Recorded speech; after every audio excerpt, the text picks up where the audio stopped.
Vamos a ver cómo funcionan los elementos del cuadro eléctrico.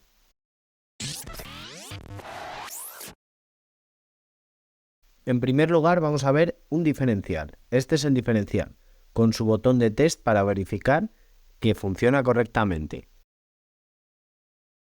En este caso tiene una sensibilidad de 30 miliamperios y es tipo AC, que son los más antiguos, 40 amperios, que es la corriente máxima que admite que pase a través de él.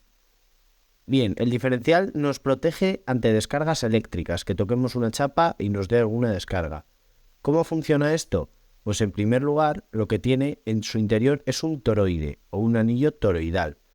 Si la corriente que entra por fase no es la misma que sale por el neutro, quiere decir que se está derivando a través de una tierra, de nosotros mismos por una descarga, de un mal contacto, etc. Esto generaría una diferencia de campo magnético y ese campo magnético generaría a su vez una corriente eléctrica inducida en esa bobina de color rojo que hace que se active el electroimán, que es lo que hace que salte el interruptor diferencial. Por eso este interruptor nos protege ante descargas. Y lo que veíamos antes de la sensibilidad de 30 miliamperios o 300 miliamperios es lo máximo que admite de sensibilidad. Evidentemente nos protege más a nivel personal un diferencial de 30 miliamperios que uno de 300.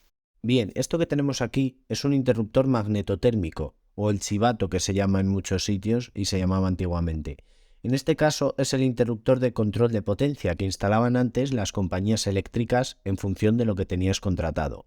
Pero cualquiera de los que tenemos ahora, sean de dos polos o de un solo polo, en este caso es de un solo polo porque tiene una entrada y una salida, funciona exactamente igual.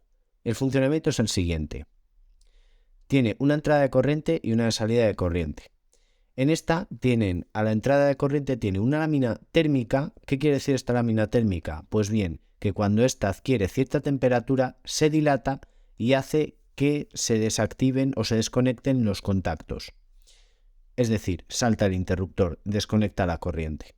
¿Esto por qué es producido? Pues esto es producido por un exceso de potencia o un exceso de intensidad que no admite el interruptor para evitar que se dañe la instalación posterior o aguas abajo.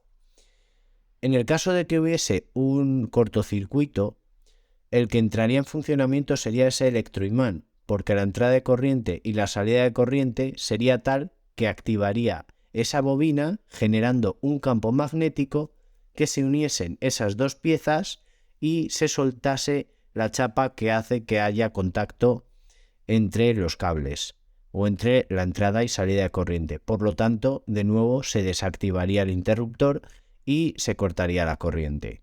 Por lo tanto, este interruptor nos protege ante exceso de potencia o cortocircuitos, tanto a nosotros como a las instalaciones eléctricas.